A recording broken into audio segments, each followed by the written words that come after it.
Well. I used to always tease Val. First of all, let me welcome the viewers, those who are live and who will be watching later. I am the other half of Marriage Beyond the Breach. I am the Cookie Man. I always tease Val when she's doing this segment, and she always talks about, oh, Frank, I'm getting so nervous. I'm getting so nervous. And I said, for what? It's a piece of cake. It's a piece of cake. That's from my perspective when I'm sitting beside her in the co-pilot's chair. Now, today, I am by myself, and I guess I feel what she's talking about. But anyway, I'm going to give it a shot. Val has been asking me to do this by myself for a while. And like a lot of things that I find challenging, I try to run from them. But as I continue to grow as a person, I try to handle those challenges better than I might have handled challenges in the past. Anyway, let me introduce the topic. The topic for today's conversation is infidelity from my perspective. And of course, I'm going to invite questions and comments. If you could, what values to say, like, share, and subscribe. That being said, I want to talk a little briefly about how me and Val met. It was 1980. We met in a club called Broadway International. Hanging out like I was always doing back then. Happened to be at the balcony and playing security for my friends from Full Force. And I see this young lady downstairs at the table. And I kind of talked about this early on in some of the other programs. But for me at that point, looking down, even though there's a crowd of people and a lot of noise, it's almost like I got tunnel vision. And all I saw was Val at that table. And then, of course, the next thing is, okay, how do you get down there? How do you get to talk to her? And what does that look like? Needless to say, 40 years later, she listened to me and we ended up getting married. Early stages of our marriage were, how would I describe them? I mean, they were moments of complete joy. I mean, I felt very proud when I met Val and we dated for that year and got married the following year. I felt like I was doing something special. I had someone that I loved dearly and who loved me. But of course, like anything else that's new, there's challenges with that. And again, something me and Val touched on with marriages, people getting married early.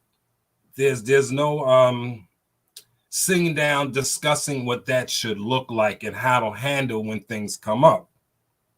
So again, the early stages of our marriage were nice. I go to work, Val go to work. She come watch me play basketball. We just sit down and watch TV. So it just felt right.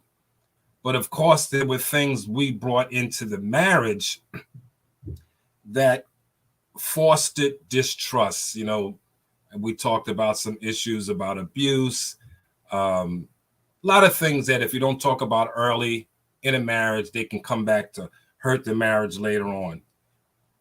But for the most part, our marriage in the early stages was beautiful. Okay, no questions yet. Nobody's looking. I was asking Val, what if nobody comes? She said, don't worry, baby. Somebody will be there. Oh, see, there's something she probably forgot to put up, but that's okay. Can I come in? Yeah, if you want to show yourself. Hey, y'all. Because there's comments there, baby. Okay. You can see there's people watching. Okay. And they made some comments. Just give them a shout out real quick. Hey. Hope. Okay. That's Hope. Hope and Byron. Oh, okay, guys. Okay, I might have to put on my glasses to read the comments and stuff. Now I feel a little bit better. People are here. I was gonna think it was just a Mamu thing. Like I said, everybody talk about Val and they don't call Grandpa nothing. But anyway, again, going back, the early parts of the marriage, like any other marriage, it was challenging. To go home and to get out of the habits of doing the things that I wanted to do, but I'm married now, and soon, before you know it, kids were coming into our lives. So I look back 40 years later and say, wow, we've come a long way. We've definitely come a long way. I'm going to briefly talk about my first affair and what was going on in our marriage the best I can, because, I was out running, partying, and my affairs, not all affairs might have been of a sexual nature, but I was having affairs regarding that. I was out there doing things that obviously as a married man, I should not have done. But for me, as I think back on it, that early, what I talked about, prior baggage, forced distrust. There was a lot of distrust. The conversations Val and I would have, sometimes I felt, well, if you're going to believe this about me, my mindset is, okay, I might as well go out there and run around and do so-and-so. But again, that was a choice I made. And as many times I try to look back and blame Val, it was always my choice. Sure, conversations, behaviors can get a person to a particular point. But when you get there, what are you going to do about it? Unfortunately for me and for us at those times, I made a lot of bad decisions. You're talking about a lot of things that I wanted to forget. So those early affairs, suffice to say, I did them because, it comes down to this. I did stuff that I wanted to do. Didn't think about the results, how the impact on Val or anyone else. It was selfish on my part, and I did what I wanted to do. Let me put these glasses on for me. Bear with me. Okay. Everybody, look at my daughter saying, look at you all grown up. Okay. Just had to help a little. Okay. All right. So anyway, it's like that saying, you continue to do something over and over and over again, it becomes habit. And that doesn't justify, from our perspective, what I was doing, but it became easy to kind of lie, be dishonest, because I wasn't being kind of, not that Val had to hold me accountable. I wasn't holding myself accountable. Here I am talking about I want to be married, I want to be a father and all this other stuff.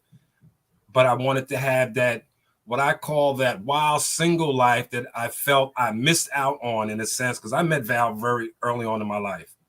I went from my mother's house to essentially my wife's house.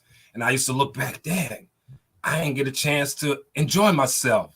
I met Val. She had been to college, had been away, had traveled. And I'm like, wow, I didn't do some of the things I wanted to do. And unfortunately, the things I was doing or wanted to do had a very bad effect on our life as we continue to move forward. So that was kind of the things that was on my mind that led to not one, multiple affairs. As you have sat down and heard us talk, it wasn't a one-time thing for me. It spanned a lot of years, which at some point finally, because through all of that time that I was out there running around, we continued to live a husband and wife. I mean, you can only imagine the havoc it caused in the house, the anger, the distrust, the resentment. And then I used to have the nerve to get pissed at Val because she was angry. And I'm like, okay, well, why are you angry? Frank, you knew why she was angry. You just wasn't listening. You didn't want to listen. And then it finally culminated to when Val and I were separated for 6 years. 6 years we lived apart, even though we remained obviously married because we never got divorced. We would find time to see each other. I would try to see her. She would let me see her. And I think she was doing that in the hope that I would get it together. But as long as Val continued to let me come here and I can continue to do it here, I was okay with it. I had my own place. I didn't have to be accountable to anyone. So that was a long 6 years. And I know during that 6 year period, things started to change within. Now, it doesn't mean after the 6 year period that I still wasn't having affairs, because I did. But things finally started to take hold. Hell, shit, maybe, excuse me. Oh, Lord have mercy. Maybe I was finally starting to grow up, but there was a sense of loss, a sense of missing out on. When I say lost, there was a part of me that was lost. There was a part of me that I wanted to get back. And, I wanted to be that husband. I wanted to have my children close by, but I'd have that thought one day during that 6 year period. And then the weekend would come and I would just forget about it and kind of want to do what I wanted to do. What is that? I don't know what HAVOC has put it in Mali, Sadell. Have it. But with all of that, when we were having that separation, there was that desire of wanting to get back. But I had no idea what that looked like. I had no idea how to do it. And it took a while. It took a long time to finally get over myself. Because we would have a conversation, me and Val. I would go to counseling during that 6 year period by myself, collectively. But it wasn't taking hold because I wasn't ready to admit to being weak. And I knew to make this right, I had to find some strength that I never thought I would have. Always looked at it as, okay, this is going to be too much work. I don't want to do it. But it took a while to get there. Finally, Val had we talked and she would tell me, Frank, if this is what you want, you're going to have to put in some work. And that work is still happening today. I've been back home going on 4 years now after that 6 year separation. But even after that first year coming back, there was still infidelity. They were still wanting to hang out. There was still distrust. And that getting over that hurdle was hard. It was tough because I had to be accountable for every move I made. And that was not something I was used to. If I left the house to go to the store, I had to be willing to say, hey, I'm leaving to go here. And if Val had some concerns, okay, well, when I get there, sweetie, don't worry, I'll call you. But for me, that was a struggle to have to do those things. But I would have those moments that said, okay, if this is what you want, then this is what you have to do. Okay, and Byron's, what brought on a thought feeling you being accountable?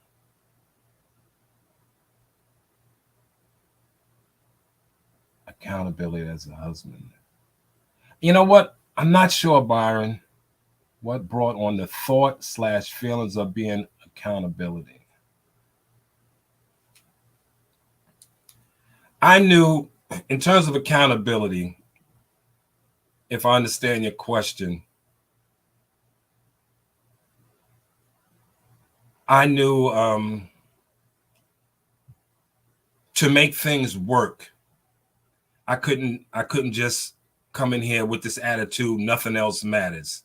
I had to be leery and concerned with her feelings. And if it required me to call when I got to work or be more transparent, because that was another thing. You could not, I used to always think my wallet was off limits, my phone was off limits, my social media was off limits. And that was a big battle for me to be transparent. So these are some of the things that had to be put in place to make our marriage more viable or more desired for Val and want to be with me again. I had to be 100% transparent, and that was hard because I was of the mindset that certain things were mine, certain things were yours, and it was private. You don't just go in my stuff. So those things took a while to learn about. What made me want to end my affairs and reconcile with Val, with my wife, like I said earlier, was I always knew and felt I was meant to be married. Always knew and felt I was meant to be married to Val and have the children that we eventually had. But to get back to there, I had to stop thinking selfishly, make a decision, and stick with it. Knowing that, I mean, it was easy to say those things, but when the time came to put it in motion, and of course, follow through with my words. Of course, the tests came, the questions came, the distrust of what I was doing came. That was hard. And like I said, in the beginning, when I was faced with those things, I did like I always did. Got my back up, got attitude, or I ran. I definitely ran from the responsibilities of a husband. Let me see what my daughter is saying. Pardon me. Oh, Sadell said he's basically asking what made you want to change. Good question. And I think I stated that because I was missing something that was important to me. I was missing my wife. I was missing my family. And my desire to change, because the things I was doing was destructive, not only to myself, but to others. And for those things, for that to look different, had to come within. There were times, I think I even said this in one of the other broadcasts, when all this stuff was going on, there were times when I would avoid looking in the mirror because I was afraid of what I would see, or I just didn't want to see what I felt I was becoming. I was becoming someone that was that no one had any trust in. I was becoming someone that hurt people. And those things I didn't like anymore. And I needed to change them. Now I had to change those things for me first. And a caveat would be with those changed behaviors would be to reconcile with my wife and to continue to work on the marriage. But none of that was going to happen until I started realizing what I needed to do for myself first. And again, coming back, trying to make things work, still having that pull or that lure of doing what I wanted to do happen. And it caused problems for quite a while. So the process continues, an ongoing process. And I say that because every now and then things come up, questions come up. The difference is initially when it used to happen, I get an attitude. You questioned me for, I would say. That was my mindset. Why are you questioning me? I already answered the question. Why do I have to answer it again? The difference is I can now take a step back and say, hey, you know why this is happening? If she needs to, let me see what my brother's saying. If she needs to answer that, if she needs to ask that question again, answer it again. If she needs to look on your phone, let her look on your phone. Because initially I used to let her, look in it, but of course I had to be over her shoulder. Or after 20 minutes, I felt it was too long. But that's what was needed to make her feel comfortable. That's what was needed to make me feel comfortable, because I wanted to be trusted.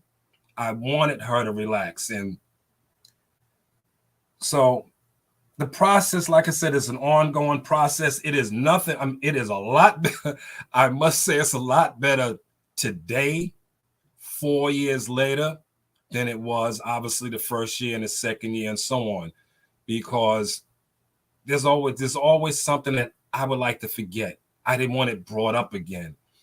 But the challenge was the understanding. It wasn't about me anymore. I have now said I want to change. I have now said I want to commit to you. I have now made these statements. So with all of that, I got to be prepared and willing to accept what's going to come back. And Value's always saying to me, well, honey, I told you it wasn't going to be easy. You said you wanted this. This is what I want. Let's do the work. And it's been challenging. Hold on. John, let me see what my son says. Hold on, folks. Do you think the affairs happened because you guys can read it, got married too young, and or because you just weren't ready? Very good question, John. Too young, probably. And because going into it young, we didn't have any, what's the word I'm looking, counseling, what it looks like to be married. And again, as a young man growing up, the things I saw men do, I thought is how you were supposed to do these things. Multiple girlfriends, even though you're married and all this other stuff. You're kind of a byproduct of your surroundings. Now, of course, I'm not an infant, I'm not a child, and I should have known that these things weren't going to fly, but it was what it was.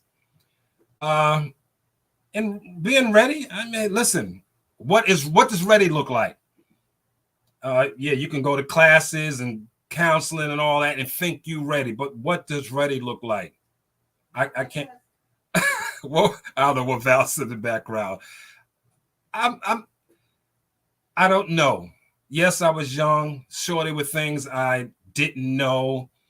There were things we didn't talk about that we brought into the marriage that became a detriment. Because there were times I used to feel like, my goodness, I can't even go to the corner store without, being accused of something. But again, those are because there were things that we brought into our marriage that were not talked about. They just got put aside. And these things have a tendency to come back and haunt you. The question is what you're going to do when they come knocking, because I can attest that things come knocking. That's for sure. One of the things when we first reconciled, like I said, it was a challenge. That challenge lasted a long time. What it looks like now, because of the growth and the willingness, especially from my point of view, from me personally, is a willingness to not continue to use the excuses I used to use for the affairs. I had plenty of them. Please, any excuse I can find, I would find. The difference is I no longer look at those things. I look at the reasons why I did it. I'm selfish, didn't care. And what our marriage looks like now today, we can talk about those things that we would have never spoke about early on in our life. I mean, obviously, as you get older and mature, you should be able to talk about things. You should have learned to talk about things that you were afraid to talk about. And with that talking, there's no malice. Even though there are times when I still have, or have said to Val, I feel like I want to talk about something, but I anticipate her response. I assume what it's going to be like, and we might not talk about something. So that I'm still working on. If there's something I want to talk about, I am free to talk about them, and how she feels, and we'll work through that. So that's what it was like, briefly when we first reconciled. Believe me, we would get together, we would argue. I'd find a reason to leave the house, or there was constant pressure. The pressure was enormous because I was so concerned with saying or doing something that would set us back. And quite frankly, I did do some things that set us back. And, I used to always be concerned with Val saying, I'm just waiting for the other shoe to drop, waiting for the other shoe to drop. And there were times it dropped. But for us, what has been our foundation is more Val's foundation is her spiritual base and what she believes in spiritually. Because there was a time when Val had said she had got the divorce papers and she was ready to sign them. And I'm like, okay, I'm ready to sign them, bring them over. But she felt it wasn't time. And I'm glad. I mean, granted, there were a lot of other stuff that happened in between those papers not being signed. But ultimately, what has worked is a willingness to accept my faults, my selfishness, my desire to change, my love for Val, my love for my family. Because, I used to sit back in those moments when I had my apartment and have those moments where I'm like, okay, is this really what you want, Frank? Is this really who you're supposed to be? And the answer would always come back no. And like I said earlier, okay, and you got the answer no. How the hell you get back over there? That was hard. I remember my son coming to visit me one day, my oldest son, Frank. And I don't know how we were just watching football. And of course, you're trying to pump some information. How's your mother doing? My son, well, you need to ask her yourself because I ain't telling. I'm like, okay. He ain't giving them no information. But, I would call in and I think there was something else. There was another turning moment that just popped in my head. Because I would still try to talk to Val. And at one point, she finally shut me down. She would tell me, listen, if it ain't about the kids, don't call me. Because I still was holding on to that connection, even though we weren't living together. But that was, I think, the best thing she could have done. Because at that point, I probably still would have been straddling the fence. Her shutting things down was the best thing she could have done. It was protecting her own health and well-being. And it put me clearer in a position to say, okay, what you going to do now? What you going to do now, Frank? And it took a while. And I had to show and prove for a while. And I laugh now when we have those moments. Some of them get tense. I'm human. Every now and then I don't quickly seize the moment and say, okay, babe, I'm gonna give you I get angry, I get pissed. But we're able to talk about it.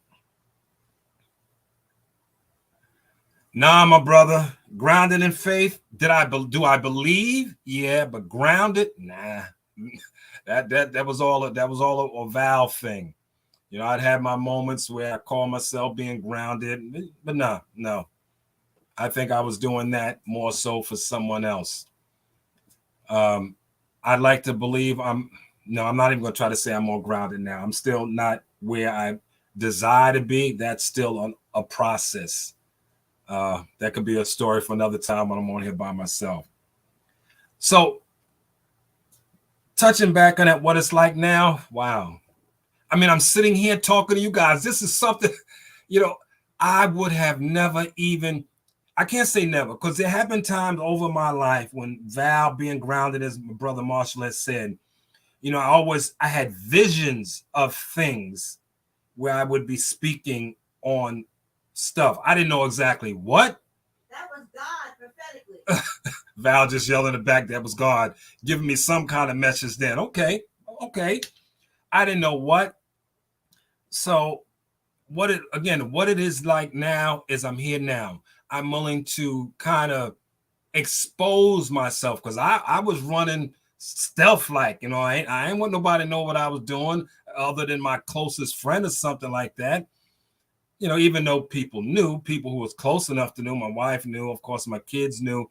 When I say that, you tend not to realize the people that watch you, who watch you as their children, my children growing up, other children who are around me. And you don't realize the impact, good and then bad that you have on others in terms of your behaviors. And it has come to me over the years how much my children and some of my nieces felt and nephews felt about me, and the hurt they also suffered knowing what was going on. So I felt bad enough that I was not doing the things I wanted to do or should be doing, but the wide range of hurt that it causes when you're in this mode of just, I don't care, I'm gonna get what I want, I'm just being selfish. And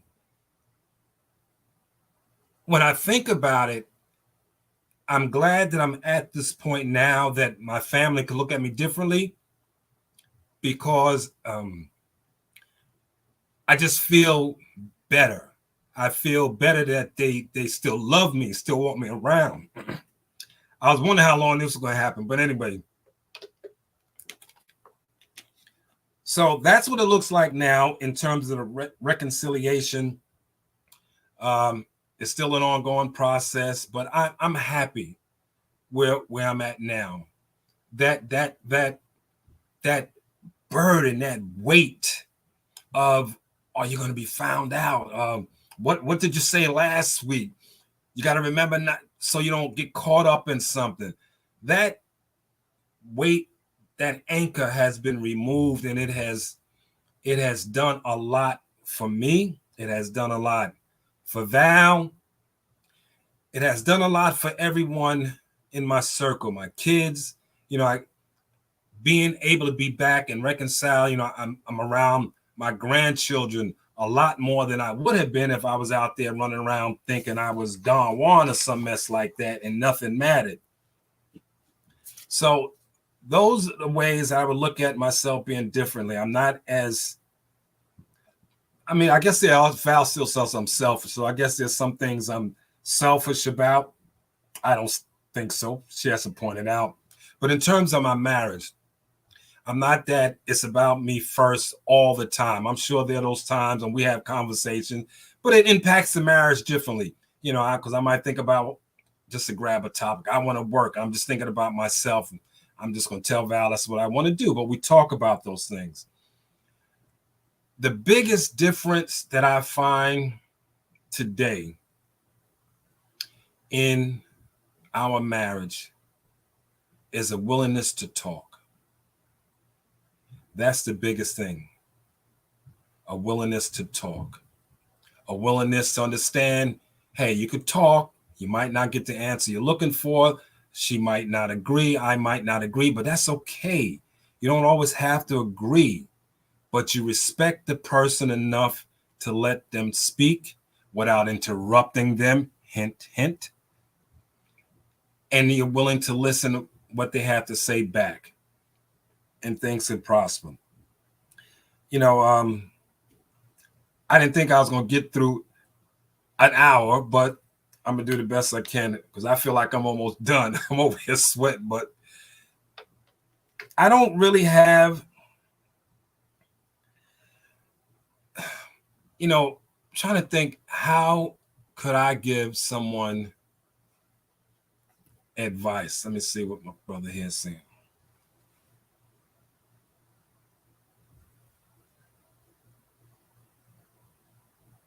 Oh, well, good question, my brother. Who's this? Hope? Okay, I'm sorry. I'm going to do Hope. She says she asked me whether there's some ground rules when you guys reconcile. My question is, did you also have some ground rules for her as well?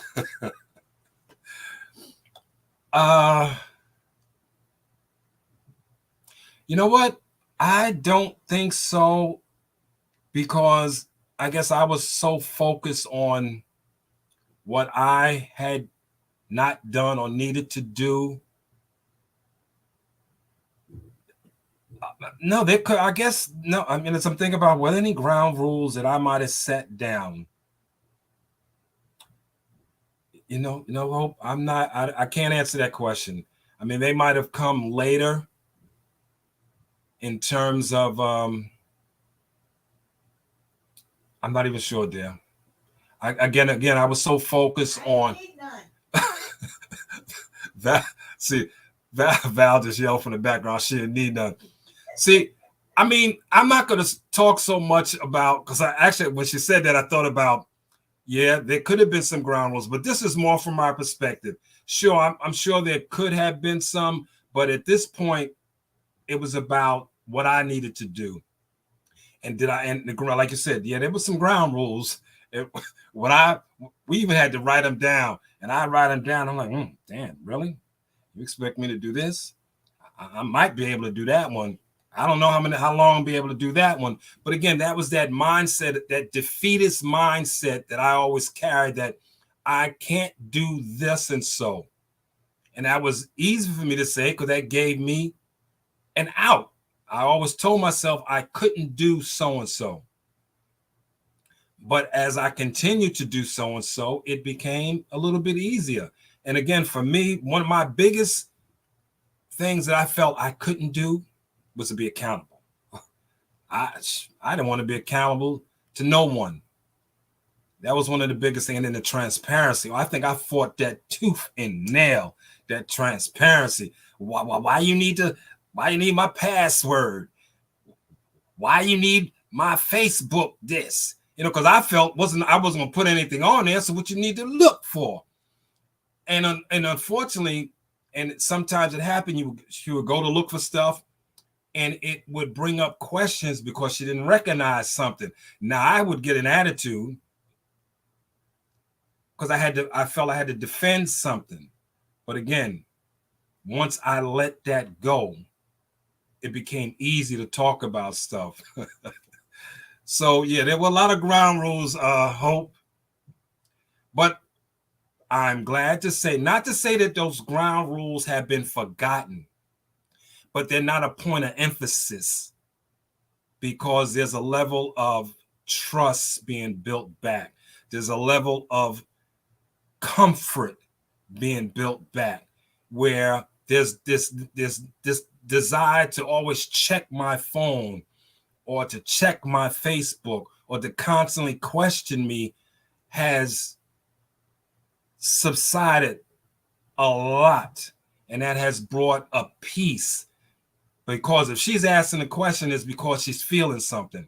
And if the question's coming to me, then sometimes I would get defensive. So once those things have gone away, there's this level of calm and peace, but they don't go away right away. They don't go away right away. And like I said earlier, they will come up. So my advice to anyone, the best I can offer, make the decision to stop the affairs, whatever they might be, and then ask yourself, what do you want to do with your marriage? What can you do to change it? Because it's a long, tedious road to travel once you have made that commitment that whatever was hurting it, the affairs or whatever was going on, once you've made that decision that that's not who you're going to be anymore, male or woman, now the challenge comes in, and it comes from all kind of places. But as long as you hang in there every day and talk about it and talk about it and fight about it and argue about it and get an attitude about it, those days become less and less. And then you can have the conversation. Oh, my daughter did ask a question. Did you ever consider talking to us about what was going on? Maybe we had an idea. No, that was a part of being selfish, because if I could change thought for a minute, Sadell, when you asked me that question. When they were going on in the beginning, y'all were young. What I look like talking to y'all about something I feel it's none of your business. Did that change later on?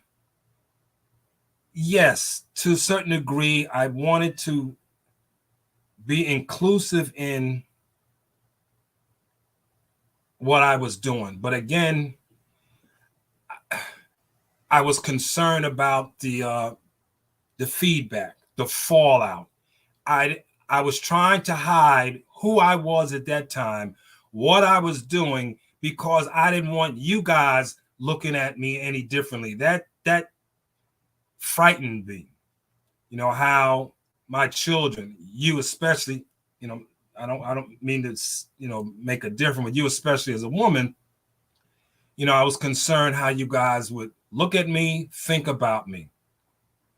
So no, I didn't really think about talking about it. Like I said, as you got older, it became evident. I think your mother probably would rat me out all the time, or not so much ratting me out, but her pain was evident. So y'all would talk to her. Maybe you would ask questions. I know Frank might ask questions, and so no, but I think I was too embarrassed. You know, again, it came down to being selfish and embarrassed and not having the courage to talk about it, especially with my children. Shoot, I didn't have the courage to be man enough to face my wife. I wanted to just do what I was doing, and I continue to do it for a long time, for a very long time. I was out there running around, hanging out, you know, coming home whenever I wanted to, not doing what I needed to do. That picture has definitely changed today. Like I said, here I am sitting here on this computer one-on-one talking about me, sharing what I used to do and how I have stuck in there.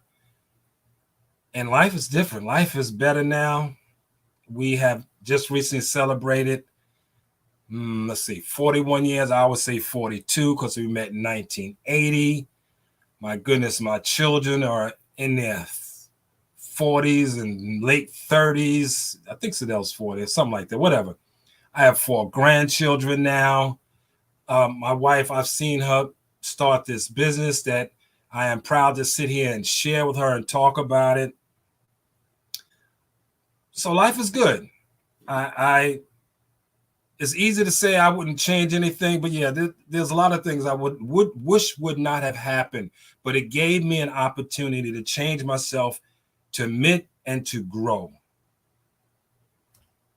And that's all I have for you guys. I did 45 minutes. Hopefully, hold on, my daughter just asked me another question. Okay, no, that's the same one. Byron, yeah. Yeah, that's right. When you live with integrity, that was, and I'm just seeing that question. That was not me. Living with integrity. And that's another thing. Living with integrity is, you know, coming from where I've come from is hard, because everything that I had did early on kept pulling at me. And to try to live with integrity, you could hear all those bad voices in the head. I know you, come on, you could do this, you could do that. But no, I don't have those desires. I want to, when I come home, see my wife smile. I want to see my grandchildren smile. I want to see my children smile. My nieces and nephew, when I hear them talk and they say, "We love you, Uncle Frankie," that just warms my heart, and they're happy that we are still together. Okay, well, I appreciate it. Okay, someone has asked another question. Did you have to change the people you hung around, leave the single guys and associate with more married? Well, you know what? I'm glad I saw that question. I don't have a lot of married male friends. Now, I left the club scene, but that was my vice, the club scene. In terms of changing the people that I hung around with, there were only a select few that I hung around with. My best friend Gary, guys I grew up with from Madison, brothers that I grew up on Sterling Place. But again, see, they were not part of what I was doing.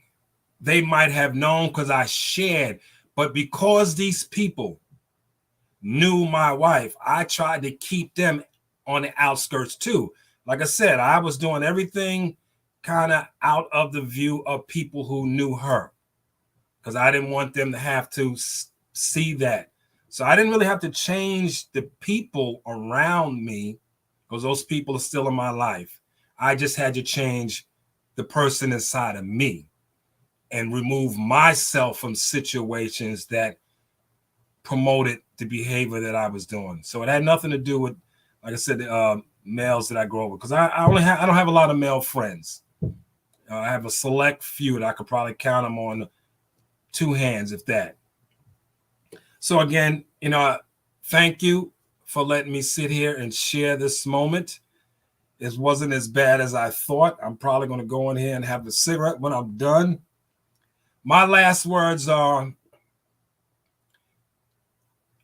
I am truly, truly happy that I had the opportunity to show Val that I wanted to change and I could change, and that we are still together today.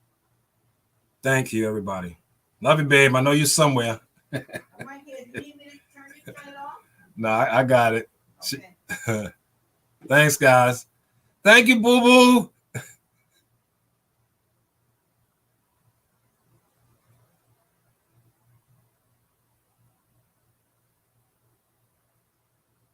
YouTube views. I'm trying to get to this. I know people can probably still hear me. I ain't gonna say, okay, there we go.